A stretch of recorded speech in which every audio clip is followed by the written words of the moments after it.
సురేష్ గారు ఇక్కడ కూడా మీరు బాధితుల పక్షాన్ని నిలబడితే బాగుంటది.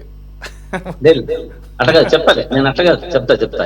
దీన్ని ఈ తమ్మినేని సీతారాం గారి విషయం ఇది రాజకీయ కక్షపూరితమైన కుట్రగానే భావించవచ్చు. ఎందుకంటే నేను ఒక 2-3 అంశాలు చెప్తా, కొంచెం టైం అండి. ప్రతిపక్షాన్ని అణచడానికి సురేష్ గారు కక్షపూరితంగా కేసులు పెడుతున్నారు. ఫ్యామిలీ అదేదో సినిమాలో చూసాం, ఉప్మా ఫ్యామిలీ తింటారా అని. కేసులు ఉంటే ఒకరి మీదో, కొడుకు మీదో, తల్లి మీదో పెట్టచ్చు. ఫ్యామిలీ మీద కేసులు పెట్టడం చాలా దౌర్భాగ్యమైన విషయం. ఒకటి, ఇది సివిల్ కేసు, క్రిమినల్ కాదు. కానీ క్రిమినల్ గా చేసి టార్గెట్ చేస్తున్నారు ఒక నాయకుడిని అనేది బాగా గుర్తుపెట్టుకోవాలి. దీంట్లో ఒక 3 అంశాలు చెప్తా. హైకోర్టు కూడా దీంట్లో స్టే ఇచ్చింది సార్. దీంట్లో హైకోర్టు కూడా స్టే ఇచ్చింది. తమ్మినేని సీతారాం గారు చట్టాన్ని గౌరవించేటి వ్యక్తి. ఎందుకంటే 30 సంవత్సరముల రాజకీయ జీవితంలో ఎక్కడా మచ్చ లేకుండా వారు రాజకీయ జీవితాన్ని గడిపారు. ఒక స్పీకర్ గా రాజ్యాంగాన్ని కాపాడినటువంటి వ్యక్తి ఈయన. దీంట్లో మనం ఒక 2-3 విషయాలు చూసుకుంటూ వస్తే, టీడీపీ ఆరోపణ, వాళ్ళు చేస్తున్న ఆరోపణ చెప్తా. నకిలీ సర్టిఫికెట్లు పెట్టారు అన్నది. నకిలీ సర్టిఫికెట్లు కోర్టు వారు నిరూపిస్తారు సార్. పోలీసులు చెప్పినంత మాత్రాన అది నకిలీ సర్టిఫికెట్ అవుతుందా? దీన్ని ఫోర్జరీ కేసుగా చిత్రీకరిస్తున్నారు ఇప్పుడు వీళ్ళు. దీన్ని కోర్టు వీళ్ళు ఏం చేయాలా? పోలీసులు వారు పనిచేసి కోర్టుకు సమర్పిస్తే అది నకిలీనా లేకుంటే ఫోర్జరీనా, దీనికి ఎఫ్ఎస్ఎల్ ఉన్నాయి, మనకు హ్యాండ్ రైటింగ్ ఎక్స్పర్ట్స్ ఉన్నారు, సంతకాల ఎక్స్పర్ట్స్ ఉన్నారు, అన్ని చెప్పి రావాలి కదా. ఊరికే ఈ రోజే లేనిపోని ఆరాధాన్ని నిరూపించాలి. అదొకటి. 4 కోట్ల ఏదో కుంభకోణం అనేది పెట్టారు. ఇది భూమిది 1980 నుంచి వివాదంలో ఉంది సార్. ఇది 1980 రిజిస్ట్రేషన్ అయింది.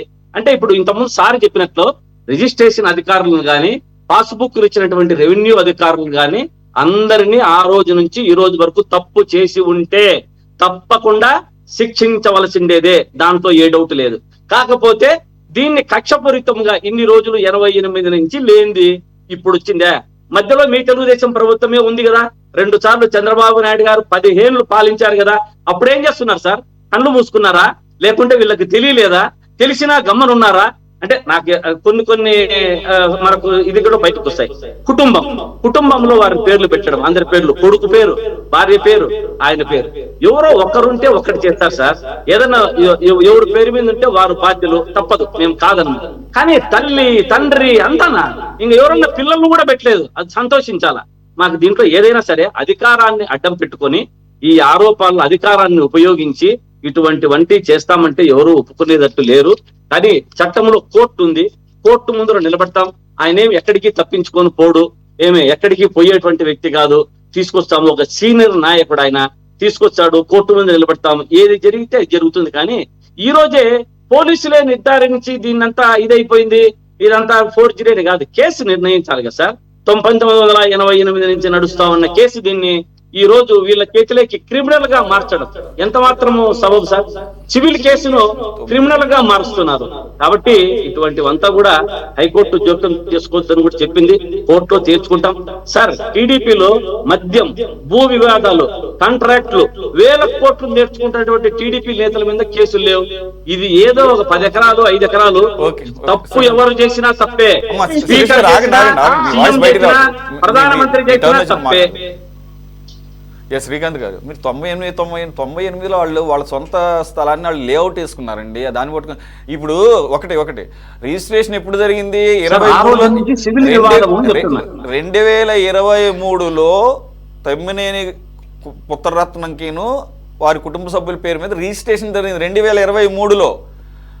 కాబట్టి మీ ప్రభుత్వ హయాంలో జరిగింది. సరే, మీ ప్రభుత్వానికి తెలిసి ఇవన్నీ జరుగుతాయని నేను అంటలా. ఆయన అప్పుడు ఒక పదవిలో ఉన్నాడు, ఆయన సీనియర్ లీడరు, ఇవన్నీ కూడా ఆయన పనిచేసినాయి అని చెప్పేసి ఒక ఆరోపణ, మీరు అన్నట్టు ఆరోపణే ఏదైనా కానీ. మరి ఆయన ఎందుకు, ఆయన తప్ప ఆయన కుటుంబ సభ్యులు తప్ప అందరిని అరెస్ట్ చేశారు. మరి వీళ్ళకి ఏంటో ఎక్సెప్షన్ నాకు తెలియదు. నేను శిరీష్ గారిని అడుగుతా. ఏంటి మేడం, ఏమన్నా 6 మందిలో 8 అరెస్ట్ చేశారు సార్. కోటేశ్వర గారు ఒక్క నిమిషం. అయ్యా అమ్మా ఒక్క నిమిషం. కోటేశ్వర గారు. శ్రీకాంత్ గారు, ఒక చిన్న ప్రశ్న. ఇప్పుడు ఇంతకే ఆ చనిపోయాడని చెప్పినటువంటి వ్యక్తి బతుకున్నాడా, నిజంగానే చనిపోయాడా? సార్ అది పోలీసులు విచారించాలి. ఇన్ని విషయాలు ఎప్పటి నుంచో కేసు నడుస్తున్న కేసు గురించి తెలిసినప్పుడు అదే తెలియకుండా ఎట్లా ఉంటుంది మీకు? రైట్. అంటే ఉన్నది నేను నా పరిజ్ఞానంలో ఉన్నది నేను చెప్పాను సార్. ఇంకా ఉన్నాడా లేదా అన్నది కోర్టులు విచారిస్తాయి, పోలీసులు విచారిస్తారు. ఏదైనా చట్టం ముందు ఎవరు కూడా మనం అతీతులు కాదు. చట్టము ఎలా తీసుకుంటే చర్యలు అలా తీసుకోవాలి. కాకపోతే ఇది కక్షపూరితమైన చర్య. ఇన్ని రోజులు లేనిది ఒక రాజకీయ ఫ్యామిలీ మీద కోర్టు కేసులు పెట్టడం అనేది చాలా ఇది దౌర్భాగ్యమైన విషయం అని అనుకుంటున్నాను. వాళ్ళ అబ్బాయి ఎవరైతే చనిపోయారని చెప్తున్నారో వాళ్ళ అబ్బాయి వారసుడు అవుతాడు కాబట్టి ఆయన వచ్చి పెట్టేది కేసు. ఇది ఆయన కేసు పెట్టడమే కాదు, సహకరించడం లేదని చెప్పి సీఎంఓ కూడా వెళ్ళి కంప్లైంట్ చేశాడు. దాదాపుగా 1000 గజాలు 2 భాగాలుగా రిజిస్ట్రేషన్ జరిగిందంట. మరి వాళ్ళ కుటుంబ సభ్యుల పేరు మీద రిజిస్ట్రేషన్ జరిగితే మరి వాళ్ళని అరెస్ట్ చేయక ఒకళ్ళనే ఇద్దరిని చేయాలని చెప్పేసి మనం చెప్తే ఎట్లా కుదురుతుంది? సరే, అదంతా రూల్ ప్రకారం చేశారా లేదా అన్ని కూడా వస్తాయి. కానీ ఆయన ముందు పోలీసులకు వచ్చి సహకరించి ఎవరైనా ఒకరు చేసుకుంటారు, ఎవరు చేసుకున్న వాళ్ళ మీద పోతుంది, తప్పదు అది.